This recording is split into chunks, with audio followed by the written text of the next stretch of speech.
as we push into the second turn of Grand Illusion. This is kind of interesting.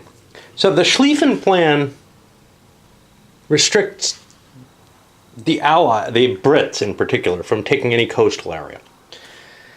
It doesn't restrict the French, which might happen actually, but it doesn't restrict the Germans, which immediately starts to say the race for the coast becomes this weird sort of, the real race for the coast was a situation where the forces realized they had stabilized along the main push and now were forcing their way to form stable lines, full connected lines, coast edge to edge of the country. But in this case, if the Germans march down here, it precludes certain Allied units from even being in there without a penalty, essentially. That feels artificial and silly, to tell you the truth. And I didn't see anything like an exception. If the Germans move into there, then the Brits are freed of that, which should probably be the case. If the Germans don't go in there, fine. Okay. Anyway, we did the initiative, which is just simply on the next couple turns that the Germans get it. But now we get some Allied reinforcements. And for most of these, not these guys, all we're going to worry about is putting them in the hex that they say they want to go to. So these are all turn 2, hex 66. And as long as there's room, we have no problem. If there's not room, we have a problem. It's 1, 2, 3, 4, 5, 6, 7.5. We're great. Okay. But these question mark ones are variable. And I have, those go into headquarters hexes. So the reality here is those are all going to go up here with the BEF and fill that out a little bit more. And then these guys, because there's nowhere else they can go, they got to go with their national headquarters. Well, they could go, no, I don't think they can go to Paris, they're English. And then 87, if we can find that hex, that's over here. Let's see if we're 3.5, 4.5, 5.5, 6, 7. The non-initiative player goes first, and then the initiative player. Not that it makes much difference here. Okay, 73, 81, 72's up here, you know. Let's just draw a random, let's randomize the numbers on the map to make it really, and not completely, but it's really ridiculous to try to find things in this. Okay. And you know what I forgot was caps to replace units. And we forgot to roll for the caps, which actually comes there.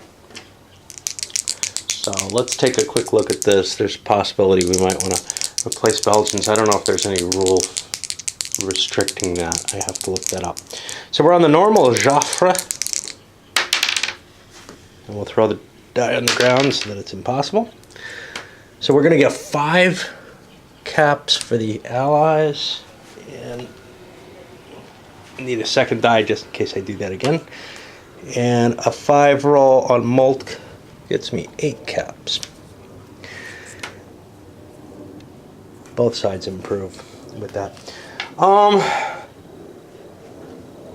gotta look up the rules, see if I'm allowed to bring Belgians back. I seem to remember that there are some restrictions on that. It's quite easy to find, actually. You know, it's a funny thing, though.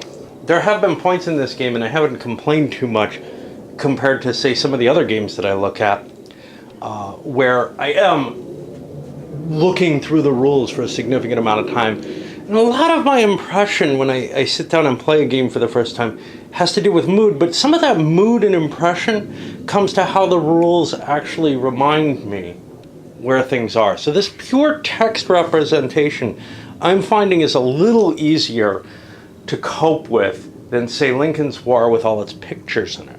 That's just my mindset, but it's very frustrating to me when there's not straight text. Now, the GMT design of rules, I'm beginning to get a little bit more used to it and having an easier time with it than I used to, but it still doesn't match what you know, the old SPI rules for me, which were very easy for me to assimilate where something is. They tended to have more case structure to them, so if there was a reference, it went directly into exactly what you needed. Say 7 times out of 10. Sometimes there were longer paragraphs, but at least they had narrower columns, which is my own personal perversity. All right, so in terms of fully replacing units, there's nothing that I can fully replace except those Belgians, and I'm not allowed to. So we're going to go into the action phase, and at this point the initiative player does have to take the first one. I missed some things though. There's information here. No general withdrawal, no strategic movement. Oh, I guess there was none last turn either. I didn't do any. 2 allied mandated battles. Got to put those up because I lose victory points if I don't take them. You know, in a sense, I kind of was interested in continuing battles down here, but I don't see putting too much pressure on the French army by wrecking it in the south, even if there are some victory points to be gained there, as long as I have these mandated battles coming.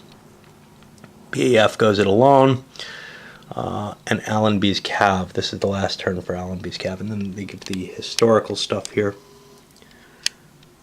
which is kind of nice. All right.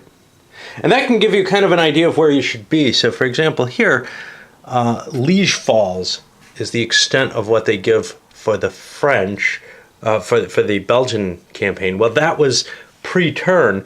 Battle of Mons is only supposed to happen. It's got to be down here. That's only supposed to happen on this turn, and we've already engaged in it. So I'm pushing kind of weirdly and maybe a little harder with the Germans than one should. But I feel like for the Schlieffen Plan to work, you have to hit harder than maybe was done. Now, some of the forces have been moved down here to protect Trier from the original Schlieffen Plan. I'm trying to conduct that hard-hitting original plan as much as possible. Except, of course, I'm not bypassing Antwerp, but that wasn't really part of the plan. Given the situation of my force dispositions, Antwerp is my #1 goal. And that's what I'm going to activate. But the question is, do I want to launch an attack on the Belgians in Ghent at the same time? I'm probably not going to take Antwerp this activation. If I leave a couple units behind to shoot at it, they may finish it off, but one of them will probably get damaged. But I think that's what I want to do. I want to push hard and I want to push fast because I'm a little worried about my center here. There's a lot of French troops in that area. So now the question is, what do I leave behind here? Well, I leave the crappiest units behind. Not Cav, obviously. Ooh, I don't have a lot going in there, do I? But no guts, no glory. Here comes the First Army. Now that gives us actually 2 options for battle hexes. One here, this is required, but I'm also doing one here to try to take Antwerp down. And at this point then I get to choose which one I want to do first. I'm curious about what happens at Ghent first. So we must put all the Belgians in the line. And you know, it's really not a nice little simple system. And then for the Germans, the question is, what do I want to forward here? If I don't put Cav on the front line, I didn't do that. If I don't put Cav in the front, I can't put Cav in the back, I believe. No, you just can't use Cav in reserve. Ooh. So I outgun the Belgians here. There's not going to be any terrain. Of course, I don't know what the die roll is. But I lose a unit if I do it this way.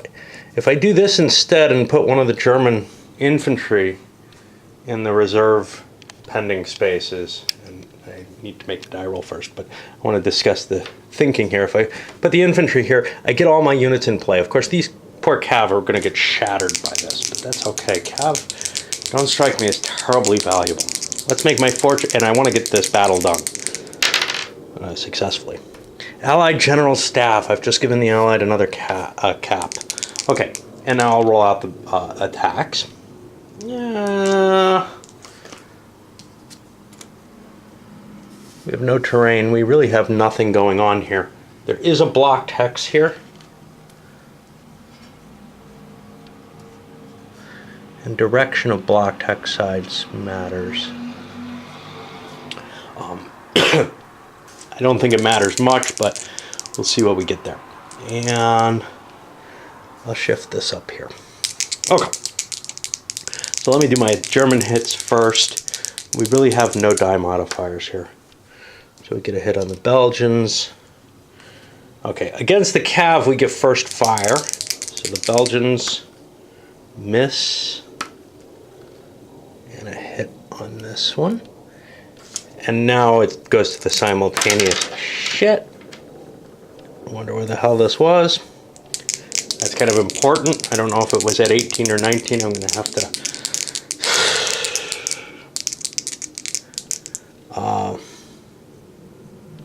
this wouldn't be happening if I didn't have a camera in my hand. Yeah, I've been doing the German rolls first, so I'll do theirs.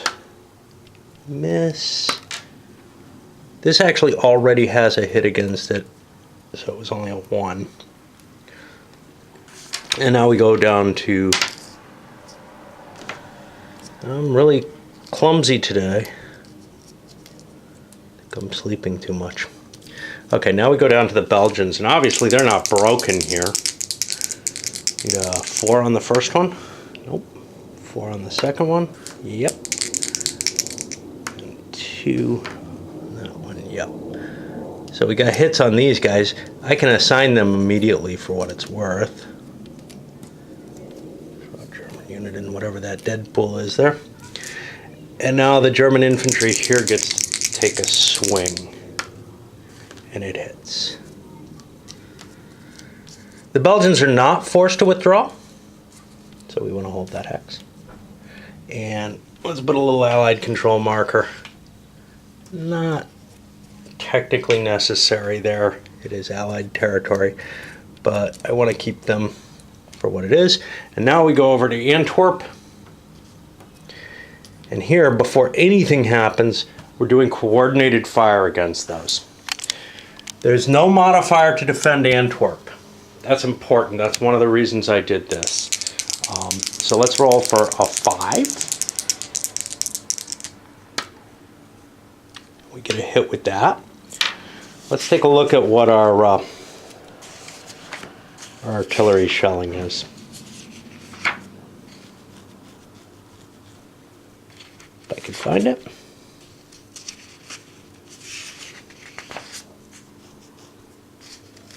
If I can find it.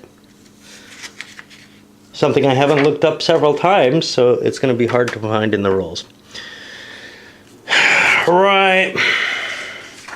Let's keep flipping through the rules. Maybe it's under forts. There it is. Okay.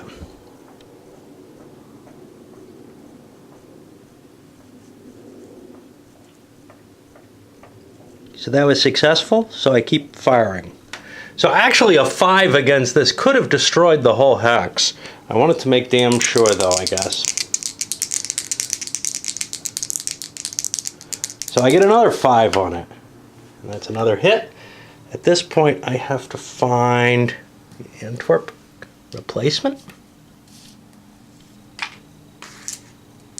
And I get to keep going. Wow, these are kind of fun. And I get to keep going. And it's gone. I probably didn't need both my artillery there. Now I gotta kind of work my artillery down to here. But I'm making good progress here as far as I'm concerned. So that's a success in this hex, and Antwerp has essentially fallen. I have another action, and I need to think about this. To know, I did commit both artillery, even though I didn't need one of them. They're both flipped over. They're not going to get to shoot again this round.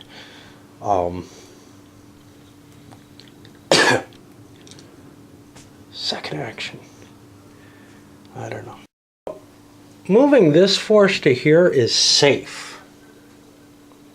Somewhat. Because if the French push through, well, they could punch down to Namur.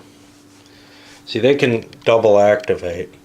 And I just don't feel like I can advance there with what is present. Oh, crap. Okay, I lied. It's not safe. You know, I could split my forces, but that doesn't do me anything. I'm just as good back here as I am in both these hexes. What I need to do is keep big stacks ready to hit in one place. Obviously, I can't pass, because then the Allies could pass and throw the turn away. Now maybe they went their plan 17. I figured out it's supposed to be at 9. I'm going to spend to activate this hex again. To throw these 2 units in, they can attack the Belgians. I'm outnumbered. And I'm also going to toss my artillery in. Gets rid of my blocked hex side.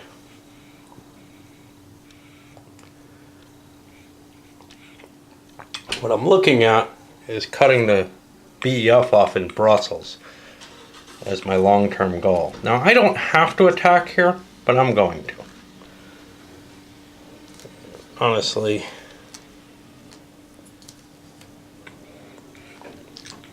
there's places in the rules that make it sound like you set up the battle board, and that's not set yet, before you roll for the Fortunes of War, and places which seem to indicate the other way.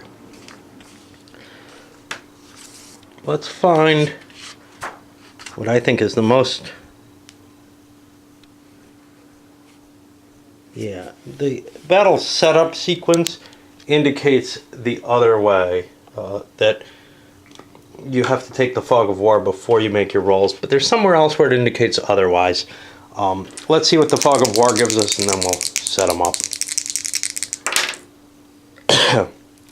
Attacker surprise. Disregard all defender terrain modifiers. Well, they don't have any. They're in crappy Belgian territory. My goal is to hit this unit. Now, the Belgians could actually withhold these guys from battle, but I don't particularly see that as a valuable thing to do. And now we launch the attacks. First the unimportant one, but it could destroy the unit. Oh, and now the important one, which could get me the hex. It looks like it will. And now Belgian defenses. Remember, they're at +1, and the reserve gets to fire as well. Okay, so the Belgians did nothing to me, and they're going to have to fall back out of here. And rot. Let's get rid of this drop.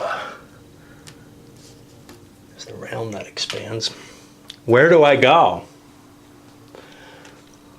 Fall back to Tournai or Ypres? I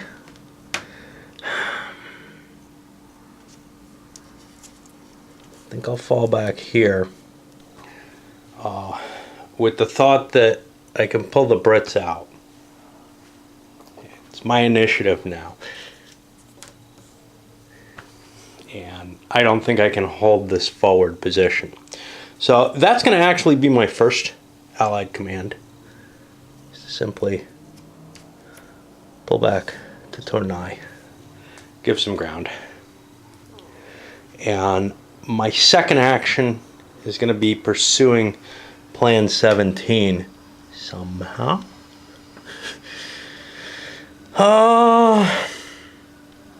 These mountain trips are only useful in these hexes, only advantageous in those hexes. I don't see a lot to be gained up here until we get to Strasbourg, which I believe is a double victory point hex. I wish they had that marked on these spaces. So for example, I don't remember, but I'm pretty sure this was not Metz is, I think, the other double victory point hex. But I can't remember that, you know? There should be some indication with the VP marker to indicate that it's a little different from others. I'm having real trouble figuring out where I want to launch my next attack. I mean, Metz obviously would be sweet as hell, but I don't think I can do that. So I think we're going to do the ugly charge into the Sauerberg. I don't actually need both these headquarters, but I don't know what else to do. That cost me an action. I'll move them both because I can't figure out what else. Oh, I could leave somebody behind because I got these forts here that could get cut off.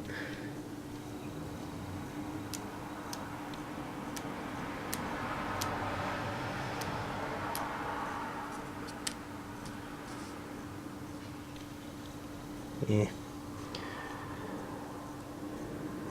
I'll still be in supply, you know, I gotta push hard. Now, we're still facing the Allied mandated battles and the effects of that, which is gonna give us, not gonna get concentric on this, we'll get one against this if we take it. That's gonna give us this marker, but we gotta do a quick fog of war. Oops. Gotta remember to put my pieces back when I'm done with the battle. Fog of war, German General Staff, they gain a cap. That can't go above 10, but that's unlikely to happen. And I'll set this battle up and do it off screen, but we're gonna have, there's a +1 TEM. Anything else here in play? I don't see anything else in play there. This was pretty bloody for both sides. French took 3 losses, so did the Germans. Yeah. Remember, the Germans have this 5 strength point with the bonus from the mandated battle. They need a 6 or less to hit. I may have screwed this up at one point, but 6s always fail, so you got to roll the dice no matter what. You can't just say, yeah, I hit. So that actually didn't help them. If I had some weaker units, but I don't think I did, I could have put them in line. I'm not that clever, though. Yeah, except I set everything up in the wrong damn hex. Son of a bitch. Alright, let's try to figure out what I moved in. That was one of my mandated attacks. It was, let me put a German control marker in there, just... so that also gives me a victory point for making that mandated attack. So you get kind of a 2-point swing on that from what I can tell.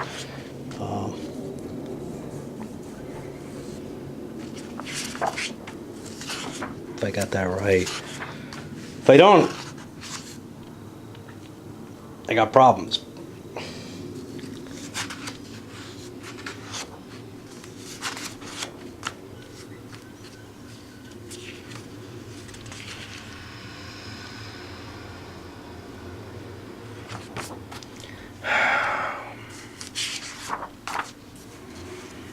Let's see. Victory determination for the Allies.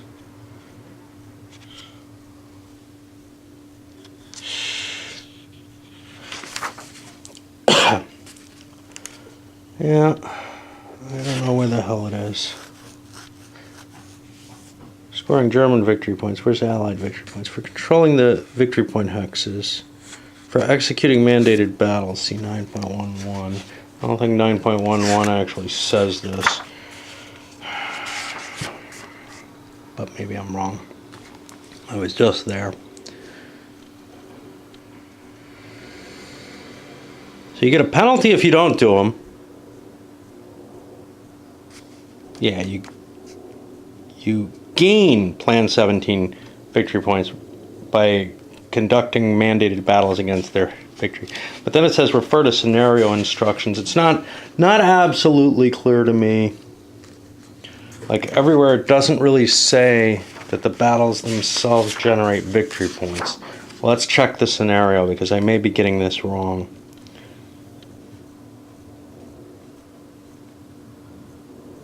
Yes. Each time you execute a mandated battle, you get a victory point. Okay, so I have been doing it right. They really made that hard to find, though. 3 rules referencing the issue, and 2 of them sending you someplace else, and some of them in pass-through. Hey, go to this other rule that won't tell you what you need to know. That's annoying, and that's very GMT. And very modern rules design. Hey, let's never say anything twice, including references. Okay, so that's going to put us on the German phase. And let's put that there. And I'm going to take myself a little bit. All right. I'm on the German action, and this game almost postulates that the Schlieffen Plan can't work. Which is to say, even if it works, you can't win the game with it. You can't win the war with it. Let's look at what you'd get. Victory point hexes.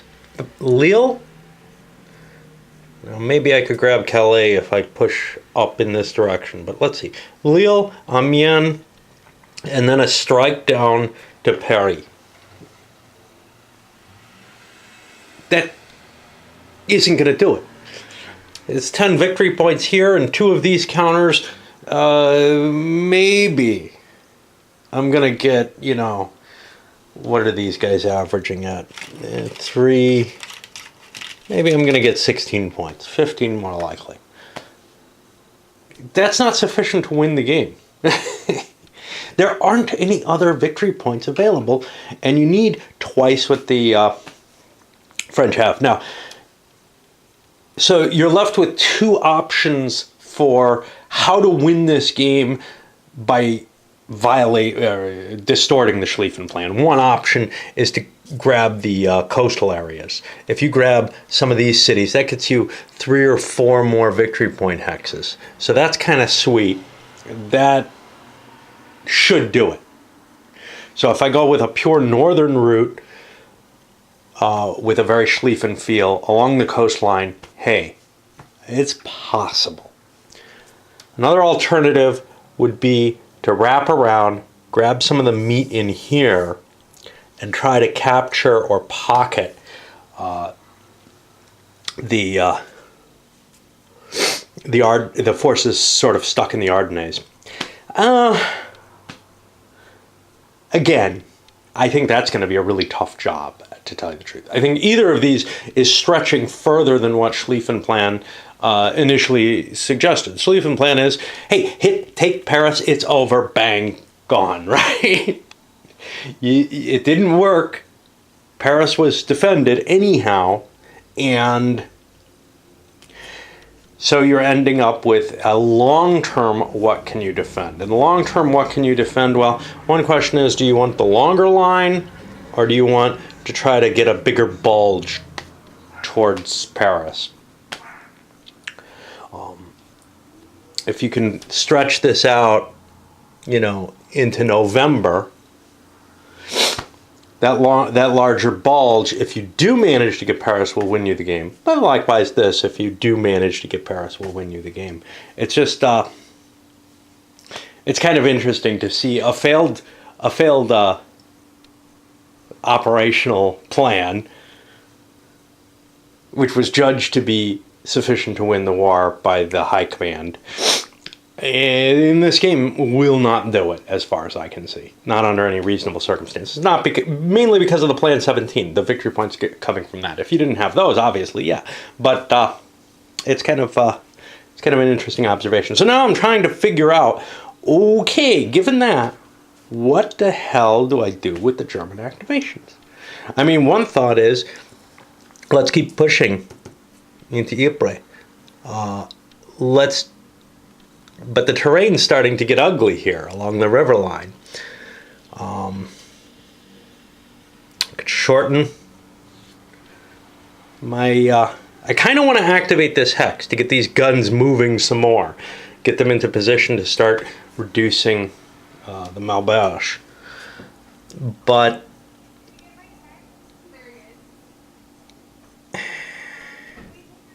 of course, the problem with that is if I leave troops here, so if I attack here, I can probably push through here pretty easily. There's not much in the way. The danger then, of course, is getting my line cut by the BEF, it taking a risky operation. And then we end up in this weird situation of two people trying to pocket and cut each other out of supply all at once. And that can be pretty chaotic. Another side of this would be to hit the BEF directly. Now the problem with that is I've got the Allenby cav here. They're not going to let a real battle occur here unless it, well, they're not going to let a real battle occur here, period. So Tournai is not going to fall well, or easily. So I'm not going to get that shortening of my line. So it almost feels like I have to go this way. And I look everywhere else on the board, and I just don't want to take actions elsewhere. An attack through here, this is facing France's strength. Obviously down here, France is pushing in this direction. I don't particularly want to fight there. I might want to try to recuperate some of the damage here. That might not be a bad move. Alternatively, there is the potential for punching through here. Now, what do I leave behind to protect against the BEF? The possibility of the BEF. I don't know. My choice was to make this attack. I left behind some cav. The cav withdrawal ability gives me a lot of flexibility towards not losing troops.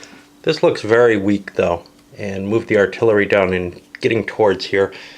I'm not really planning on throwing it into the battle necessarily by next turn, but we'll see.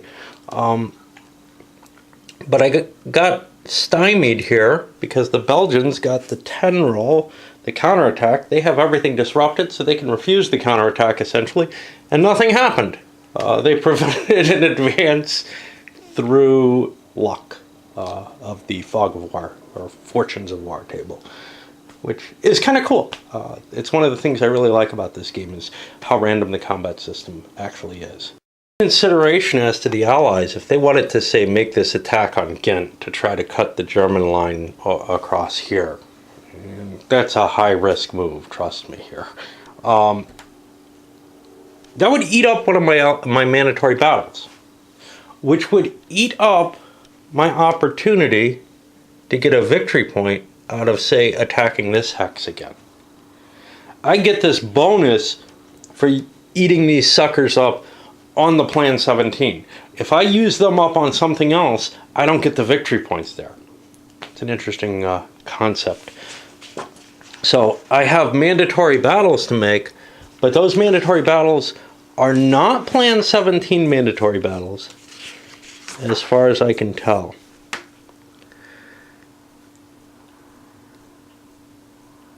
If they're executed as Plan 17, though, I get the extra victory points. I get a penalty if I don't do them at all. That's a hard trade-off, because victory points are hard to come by in this game. I cheated. My second action was to recover, I guess, 3 of these German units, and that's illegal.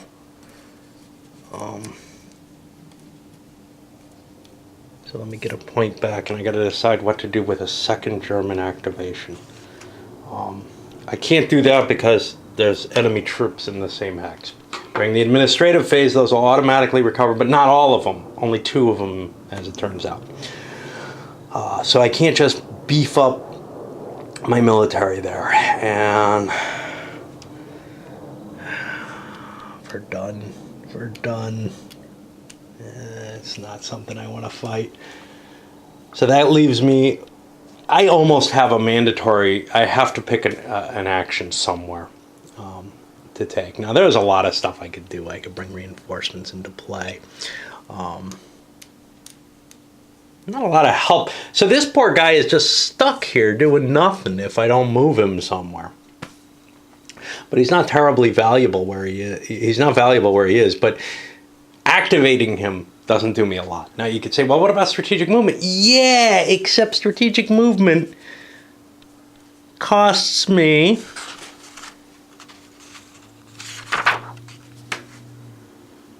one cap per unit, which is the same I can pay to bring him into the line right now. So there's kind of this, hey, I've got a unit I could move somewhere and it would be really nice to do so, but I don't know where to put them. It's really kind of this tough decision in the game as to, well, if you start leaving things behind, they get lost. And that's fairly easy when you're besieging places or whatever. Oh boy. I don't know what to do. I could launch another attack on these. I think that's actually the best. You know, I wanted to do that. Let's spend another attack. Getting the hex shared doesn't do me any good. Tough one here. Belgians. Got a 7 defender tactical advantage. I can spend a cap to prevent the battle, but I have to withdraw from the hex. That's almost as bad as fighting the battle, although I will probably lose the Belgian army if I fight. I could fight it as a skirmish. Now, if we recall correctly, skirmish, so we only hit on ones. That also will cost me a cap to do. I think that's what I'm going to do, but it's not a terribly pleasant choice. Now, I have a terrain effect bonus here, but I just don't trust my ability to hold out against the German army. So I'm going to spend a cap to make that a skirmish, and we'll see whether or not the Germans get... See, no, that's no good. Because the Germans will get the hex. Because I have nothing available.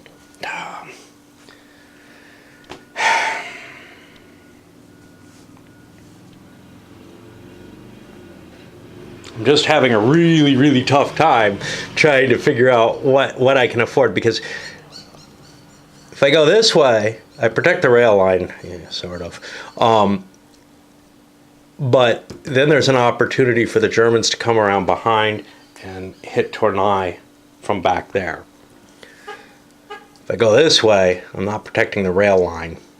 Of course, the Germans are going to have to spread their line out to get any advantage out of that. And it's fairly weak already, to the extent that Ghent is a particularly intriguing attack towards throwing things out of supply. Of course, supply doesn't really affect me. Well, yes it does. So I wouldn't be able to activate and do much of anything. Although I think I would be able to launch an attack there. I don't think there's a restriction on it. I'm not sure. Let's find what the effects of supply loss are again.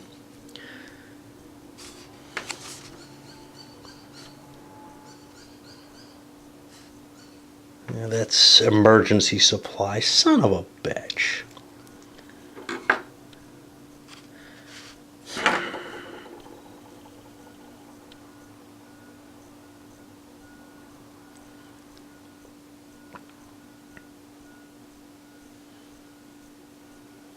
.4.3. Let's see if that tells me. That's going to be movement.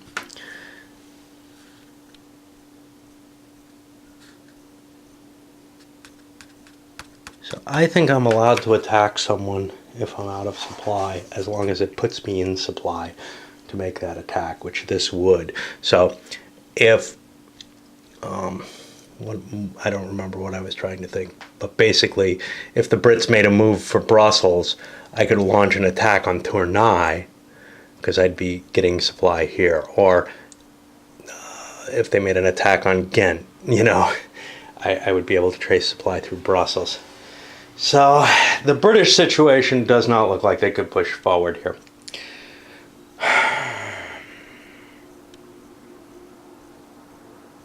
I think losing the Belgian army sounds bad.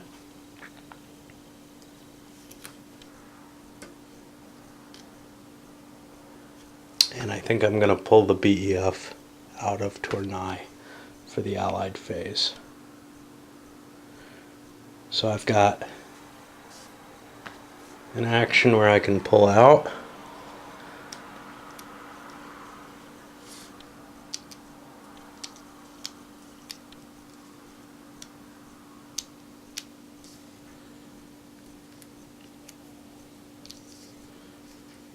So Cav here helps me make those skirmishes. That's useful. Cav here will help defend my position, and I'll pull the BEF back here.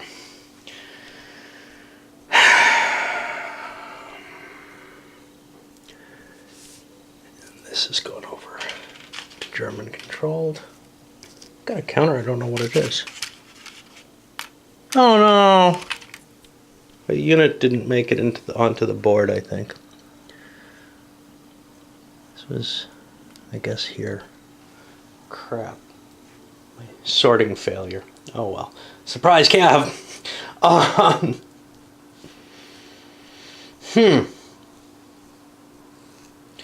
Now the Allies have one more action. Now I could pass here and I would lose a victory point if the turn ended, but I think I want to do that.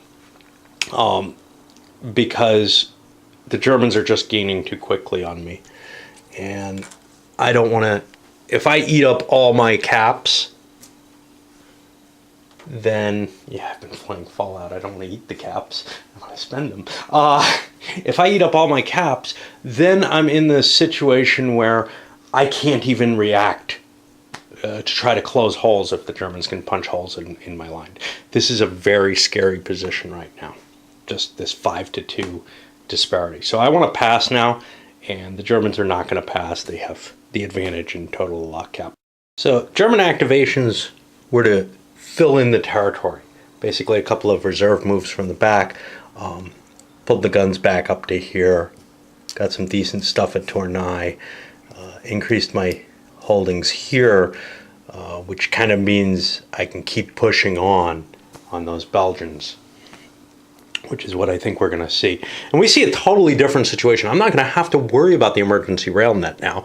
I've got rails going through Antwerp. This is why I did this maneuver that I did. In fact, by stretching out towards the sea, I may be able to actually close off an Allied ability to really threaten my position. Not the Schlieffen Plan anymore. Me playing the way every wargamer would play this situation, I think, is stretching out the line. Those punch-throughs, even though this game probably is meant to be played that way, and probably the Germans will do better if they do that, well, at least they should. I just can't play that way. I'm too conservative, so I throw my troops for the outflank. And now we've got the line to the sea for the Allies, and the Germans are far from it. We'll see if they can shatter the line, though, somewhere. This is a real problem, though. I've got to get... Lille is my is the rail net that's necessary. Of course, it is possible to do a pure coastal attack as well, but that's kind of expensive movement-wise. And there's a victory point hex here. There is one at Calais, too, so... Again, you need to get all the victory point hexes for this to work when you hit Paris, if you take Paris. So now we're on the Allied turns, and I've decided to launch another attack in this hex. And let's put a little battle marker in there. Maybe this time I'll remember to actually put it there. My roll was an 8, attacker surprise. Disregard the defender TEM die roll modifiers, but not the entrenchment or defender fort modifiers. Now, the question is that going to negate this? And I think yes. Right, unless TE is what it... TEM... Yeah, that's the terrain effect. So basically, we're not going to be paying the price of either the terrain that's here, which is, I believe, just a one-pointer, nor the penalty of the Plan 17, because that's based on the terrain. I've also managed to get off a Plan 17 attack, so now I'm up to 10 victory points. That means the Germans have to hit 20, assuming nothing somehow loses me points. Now, the only thing that can lose me points... Uh-oh. This was my mandatory battle. I just shifted in with that counter. This means that there's only one more mandatory battle left. So the most I can lose with the French would be 1 point. and I seem to be getting these off pretty well. Let's see what happens in terms of the fight. This is good news for the French down here. For the Germans in this hex, the goal is not to lose the hex, so I kept one of my undisrupted units back. I can't commit my disrupted units ahead of... Oh, shit skis. I gotta throw the French disrupted units in the line first. That's the... Jesus, is that covered here? Oh, Jesus, there's somewhere. Yeah, I don't think I've faced this before.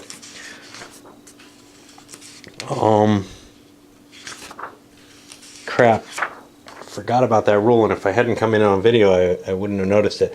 But yeah, I want to use the cav because it holds the line against me, and then I can choose to withdraw those cav so that they're not subjected to the heavier fire. But honestly, I'd rather have them in the line and taking hits rather than taking it on my more valuable infantry. But I gotta look up about the French because I believe they have to throw their disrupted units in the line first before they put any undisrupted units, just because of the Plan 17. But I don't remember whether that was just a turn 1 issue or all of Plan 17. This is the hell of the time with these rules, okay? So there's no index to begin with. So there's no way to get into, hey, what things affect this? Where can I find this? It's not covered, and I'm sure it's covered somewhere reasonable, but it's not covered in the Allied mandated battles. It's not covered in the Elan rules, which have to do with this. I've got to just hunt through the entire rule book to find the particular rule that I remember.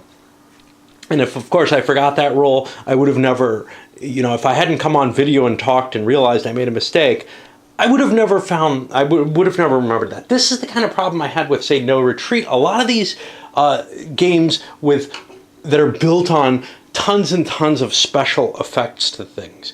There has to be some better way of showing that. It's not covered here in the Allied mandated battles. Is it? Every aspect that I'm trying to look into this rule, I'm almost at the point of giving up. Remember, I gave up on something else here where I thought I had a rule that I don't think exists, which was the recovering units. This is why these rules suck. The GMT general design for rules doesn't work. You've got to organize things a little bit better. I'm getting more used to being able to absorb the information, but it's impossible to find it once you start hunting for it.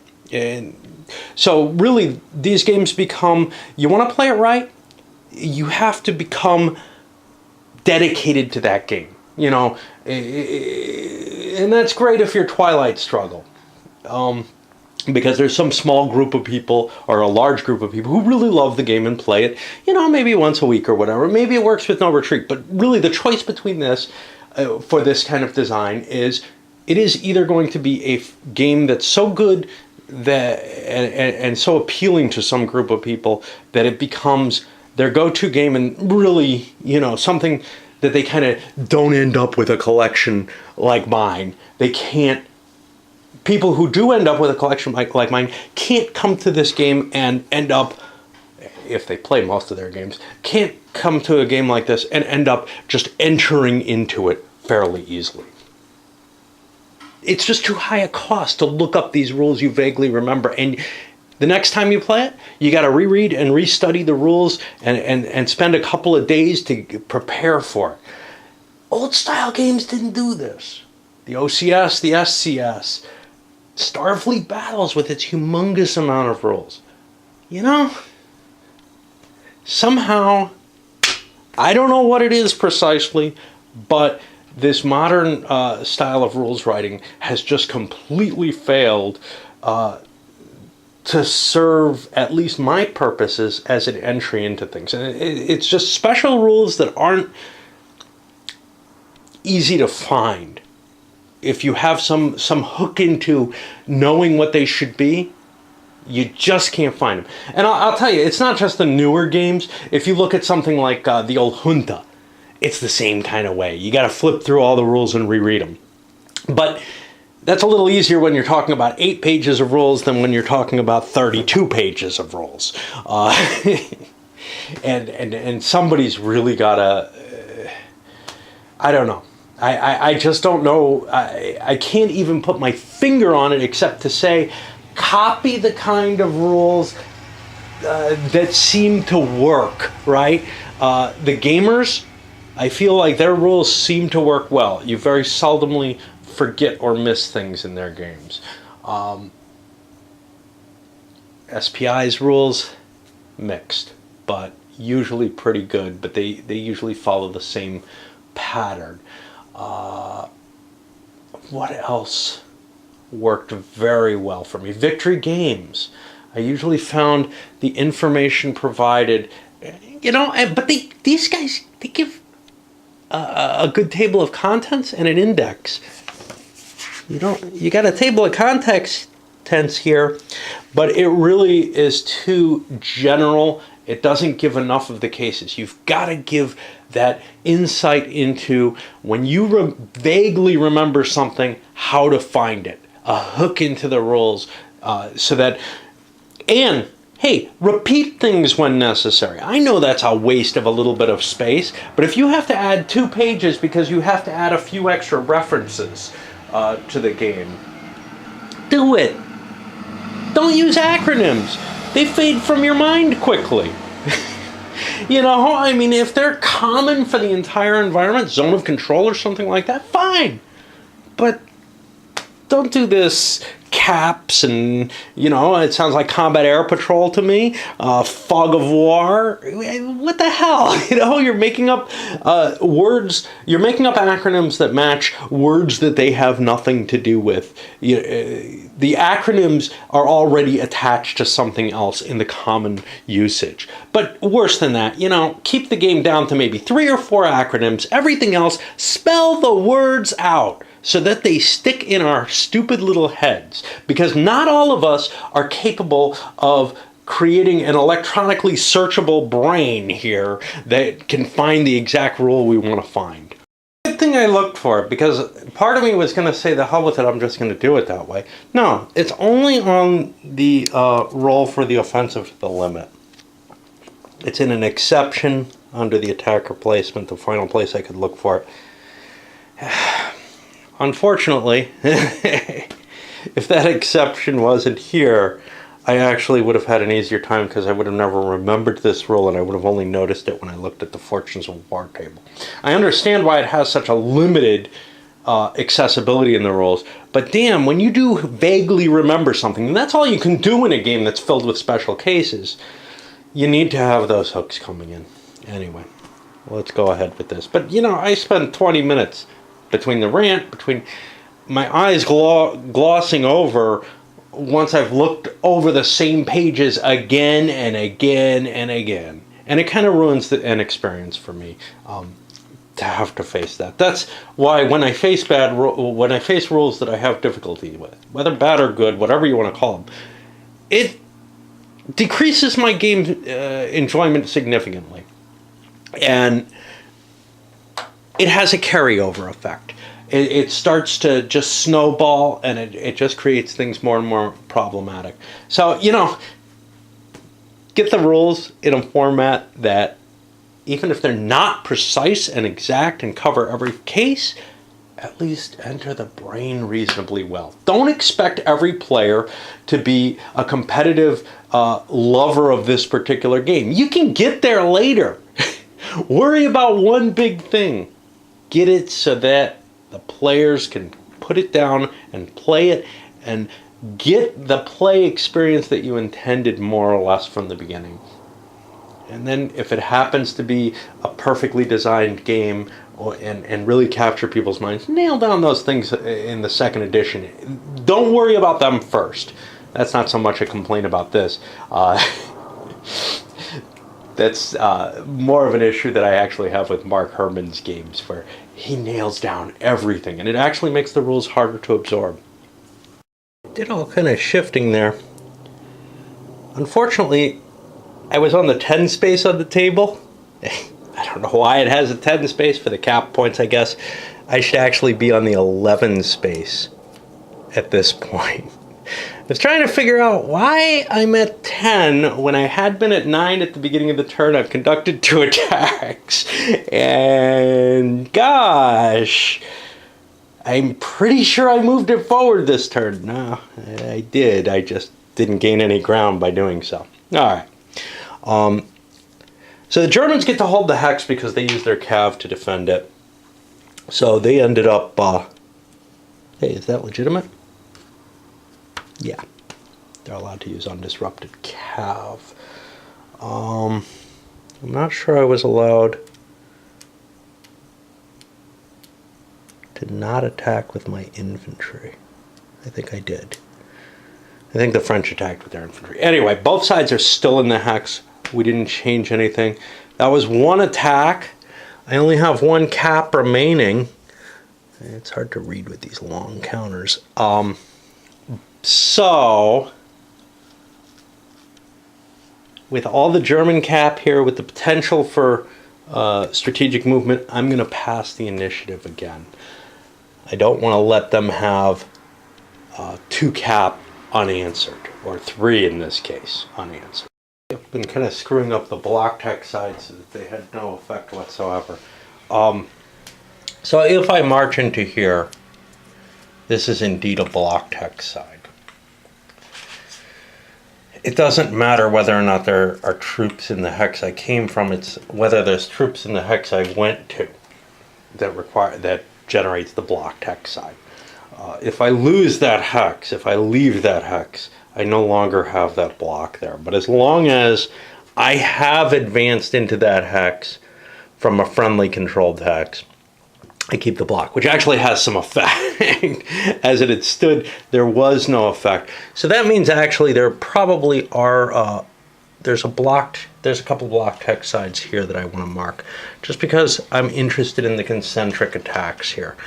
There's certainly one there and one there. I think I moved through here as well. I believe I've thrown reinforcements from that direction too. Not positive though. It may actually be this that I'm seeing instead. So I'll leave it like that just in case, because right now this piece is currently there. There's a possibility that I could gain control of some other hex and get a concentric attack that way. For example, these guys could move forward and I could gain one. Not too worried about that though. What I want to expend for my movement is going to be this hex, because there's victory points here. There's of course Lille, which is another victory point hex that I need to take. But what I think I'm going to be doing is moving here 2 and then 4 into here. But I may also launch an attack over on Boulogne. If I look at the movement rules, I got to look up activating the headquarters, how they affect movement. I know they give it the units that they're stacked with this, but they may have to move with those units. That would make some sense. And again, you know, so many games rely on concepts we already have from other games, but this game doesn't, and that's really one of the issues with a lot of the newer designs, is they don't rely on concepts from other games. It's like, this feels like the beginning of a series of very interesting designs. Unfortunately, that series never happened, as far as I know, which is a pity. It's an interesting setup, an interesting design. Trying to look for a word that I hadn't used in the last few moments. So you have to continue your movement with the unit.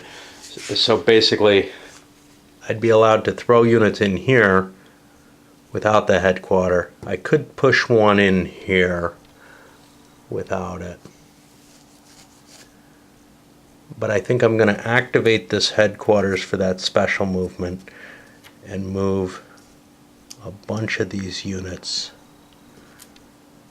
through Dunkirk. Now, am I terribly worried that the Allies will take Dunkirk back? Not really. And my choice is really between taking this important hex here, and I gotta spend one of these, or taking the victory point hex here. And I view this as far more important towards degrading the Allied position. Quick note, I decided to leave 2 units behind instead of 1 in my attack on Hazelbrook. The actual attack had the defensive modifier for the terrain. The Belgians got away safe here, even though this is a 6-point unit. The terrain modifier really means nothing there because I hit on anything but a 6. We got 1 hit on the Germans. 2 Belgian units destroyed, but the Belgians are damaged enough that they're going to have to withdraw again. And I just keep falling back. I'll go back to St. Paul.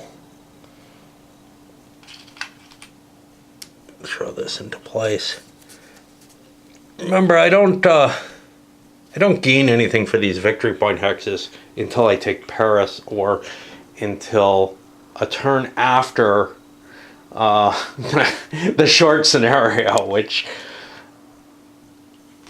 damn, I hope that you get those victory points at least at the end of the short scenario, because otherwise it makes no sense. My die roll on the Fortunes of War table gave me an extra cap, and I still have another action to figure out what I want to do with it. An action's a tough call. Part of me kind of wants to throw a unit into here and take a shot at that, but let's say I sent the 6 in. He'd hit on 1 through 5, but this guy would hit on a 1 through 3. So there's a pretty good chance I'm not going to take this additional hex, and I don't really gain anything from it.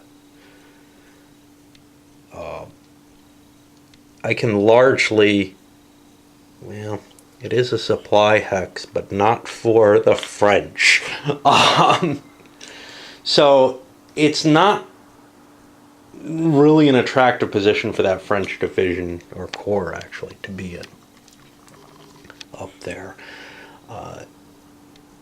A desire to hit something like this or this, these both have infantry and cav in them from the BEF, and it's the second turn, which means Allenby would still get his special withdrawal ability there, so it would just be a skirmish. So I'm not going to get a push there. An attack on here, well, that's possible. We're thinking about it. Unfortunately, there's the support of the fortress, which makes that ugly. Moving this, same issues as before. I've got a lot of French troops that guy's kind of got paralyzed by being there now. Some of those French could come out of there, there's no question of that, but I'm kind of stuck staying there. When we get down here, I'm on the defensive. I don't feel like I have too much ability to attack anywhere except maybe Verdun. So I'm having a lot of trouble finding a place to move. Now I have to spend this cap and do something with it, or I pass and I allow the Allies to say, hell, I don't want to continue this. So I've got to keep going. So I'm going to spend it on this sucker and push him up there. And he's, of course, not going to attack alone. And that keeps this hex blocked. Now, I could move to some place like this, but actually I couldn't. I don't have the movement points. I only have 2 movement points. I got to go through clear terrain. So that's going to push it back into the Allied stance. They can afford to pass outright. If they don't pass outright, they're handing if they do something, they're handing the initiative to the Germans, and then they have no caps left whatsoever to play. I can always use those caps for a strategic movement of a counter at the end of the turn. I've got, significant numbers of forces that I'd like to move. I'm not in the position where I don't want the turn to end. Again, I'm stuck with this. Do I want to launch this attack here that's going to be painful? I think what I'm going to do, and by the way, the Allies did pass. I think what I'm going to do is I'm going to move this hex.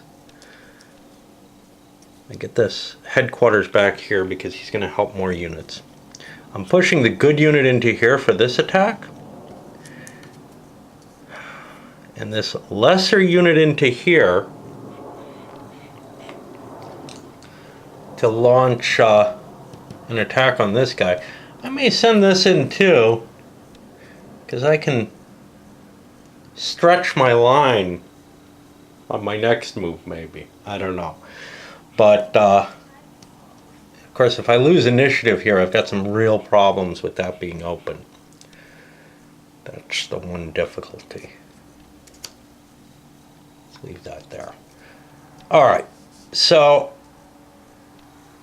we got 2 battle hexes, and what's kind of interesting here, this one's kind of not terribly exciting. But this one, as long as the Belgians, and they only have a 50-50 chance, don't hit me, I get the hex. They have to retreat. Alternatively, if I send this in, I can guarantee getting the hex, but I don't want to lose a unit in particular. So let's go see what this battle is going to be like first. And of course we have to roll on the fortunes of war. I really like this mechanism of this. The Allies just got themselves a cap. That's kind of a pity for the Germans. And now the German die roll doesn't matter too much. No terrain, nothing going in favor here. I gotta remember my blocked hex sides. Speaking of which, there's actually one here from last turn as well. It's probably not important, but alright. So let's roll our German attack. I need a 5. And I get a hit. And for the Belgians, a 3. Also is a hit. So the Germans are going to be damaged. The Belgians are destroyed, though. This gets a retreat. Now, it's got special headquarters retreat, which I don't think is going to make much difference. But I'm going to have to look up to see what that does for me. And we're getting really spread out here. I'm very tempted to launch an attack on this supply line here. That could cause some serious, serious problems if the Brits manage to take that hex. Of course, if they fail and get caught thrusting forward, ooh boy, much safer. I'll move across here, which would still cut off a couple of units. Okay, it's going to go to a space with the nearest space with friendly controlled troops and no battle, so it's going to jump into the BEF space. I don't know how much that does for me. That may disrupt it as well if it matters. Yes, it does. But none of that matters. There is no Belgian army anymore. That headquarters is useless right now. Until and unless I start getting some replacement points that I'm allowed to use on the Belgians. Alright, so now we have this battle. And again, we have our battle hex marker. We roll for the fortunes. Now there's going to be a terrain effect on this battle, unfortunately. I get a defender tactical advantage. I can prevent the battle and withdraw. I'm not sure that that's not what I want to do. I kind of want to get out of here. This is not the safest place to be anymore. Remember the naval withdrawal rules, the Dunkirk effect, it will make it difficult to withdraw from such a hex if I end up cut off. Alternatively, I could make it a skirmish, which I have odds of winning at, but I don't want to do that. So I'm going to take the withdrawal and pull out of this hex and give it to the Germans. And they'll get a control marker there. Unfortunately, though, the initiative stays where it was, which means the Germans get a second move. Their first move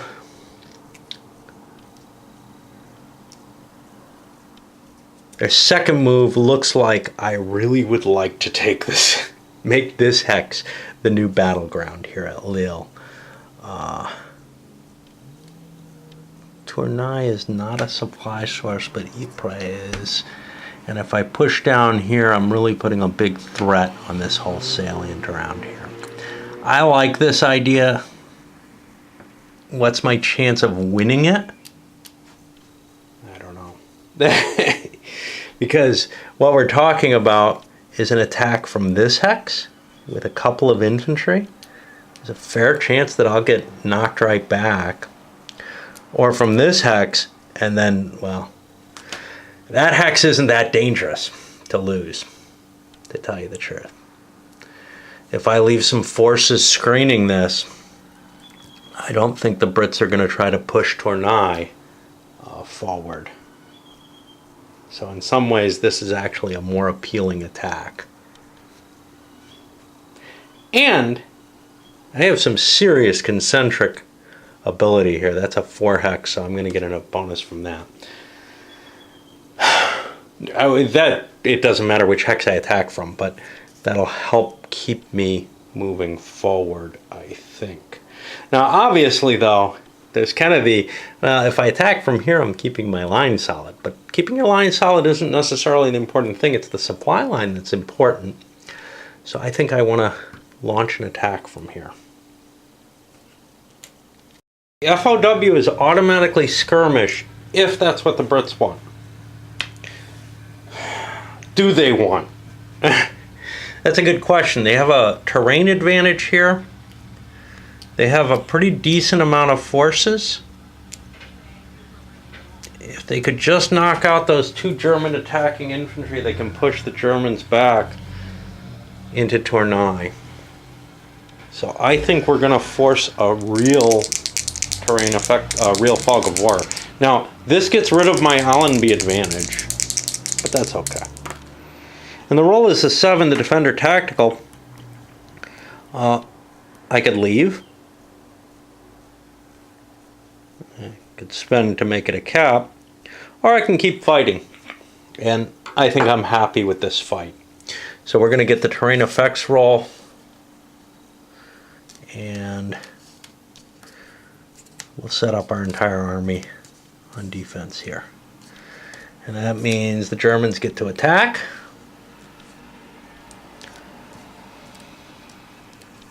Not a terribly good attack. I can leave this guy out, but he does provide me with some combat ability. And he does tie down a British unit, which is important because that reduces the possibility that I'm just going to get shoved back out of this hex. And I kind of want this hex. I should have a battle marker in here. So I think we'll fight this sucker out. Notably, the British cav could withdraw, but it would take a disruption for that. No reason to do that. So we'll fight this sucker out. The Germans are a +1 on their to hit. That's successful. That's successful. Cav versus infantry. The infantry gets first fire. Let me do that first. That is not successful, so now we'll roll the cav, which is successful. This is not good for the English at all. They did not do well with this major battle. And now the cav versus cav is normal. That's not successful. And now the English get their firebacks. These are at 4, the bonus for the defense. Next one.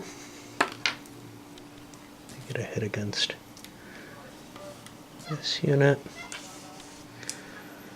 Another shot at that cav. That's successful. And a shot at the final cav, which is going to wipe it out. Unfortunately, I didn't do enough damage to the Germans to hold the hex. So I'm going to get shoved out. Because I have no infantry left. And they... Oops. Wow. Didn't know about that. I have no infantry left that's undisrupted, so I'm going to have to leave. Oh, I want to go here, I guess. And I'll take the BEF and the Belgians with me, I suppose. This hex converts to German. And it's another victory point hex in their favor as they continue their push forward. That puts us back on the Allies. And now I have, the option between a strategic move, which I might be able, or I can just move my forces, which kind of makes more sense up to Amiens. And I've got some more French in line there. And that's the end of the regular movement. Now on to me plugging my camera in. It's going to be hard because I've closed the little dang annoying thing. I don't like stopping my camera. I don't know why. Same reason I don't like editing or any of that crap. Alright. Now we got to find the sequence of play, which unfortunately is not. There it is. It's not on a player aid. Strategic movement. Well, we burned our point at the end there. And nobody's got mandatory battle. Germans didn't win. It's not the end of the game. Supply lines. It looks like everything's in supply. The Germans are in supply back through Brussels or through here. Oh, I forgot the concentric attack bonus. Oh, well. Crap. But that's okay. Where are we here? No attrition because there's no supply. Nothing's besieged. This has still got forces in it, so there's no problem there. And now all the supplied units are going to get undisrupted, except here where we're limited to like 2 each. And if there's anything disrupted here, the same thing is true. But everywhere else, we're kind of on our own. Nobody's in an opposed hex, and then this will go up. So this is pretty much, I'm going to be sending this up in a moment. I'm not going to be coming back. I promise. I'll break.